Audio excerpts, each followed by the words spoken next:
శివలింగం అని పిలువబడుతుంది. లింగం భవేదిదం, ఇది ఈ రోజు నుంచి శివలింగం అని పిలువబడుతుంది. దీనిని మీరు అర్చించండి, అందరి చేత అర్చింపచేయించండి. ఈ మహాలింగం ఎక్కడుంటే అక్కడే ఉంటాను. ప్రతిష్ఠ అయినా అవ్వకపోయినా లింగంలోనే ఉంటా.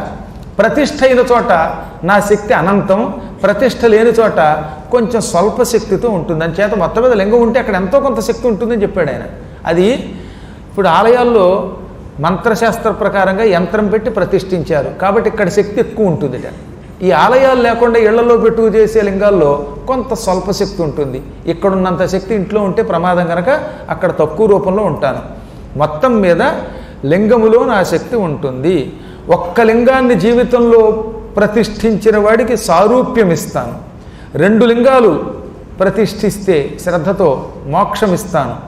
ఎక్కడున్నా లింగం లేని మూర్తి అంటే లింగం లేని విగ్రహం, కేవలం కొన్ని చోట్ల విగ్రహమే పెడతారే, ఆ విగ్రహం అప్రధానం, అది క్షేత్రం కాదు. కాబట్టి అన్నిటికంటే గొప్పది లింగము. లింగార్చన చెయ్యనటువంటి వాడు ఎన్ని చేసినా వ్యర్థమైపోతాయి అని పలికి ఇప్పుడు మీ ఇద్దరిని కూర్చోబెట్టాను. మీ ఇద్దరిలో ఒకడేమో సృష్టి కార్యం చేస్తున్నాడు బ్రహ్మ, ఇంకొక ఆయన పోషిస్తున్నాడు. ఈ శక్తి శాశ్వతంగా మీకు ఇవ్వాలి కదా, కాబట్టి నా మంత్రాన్ని మీకు అనుష్ఠానంగా ఇస్తాను.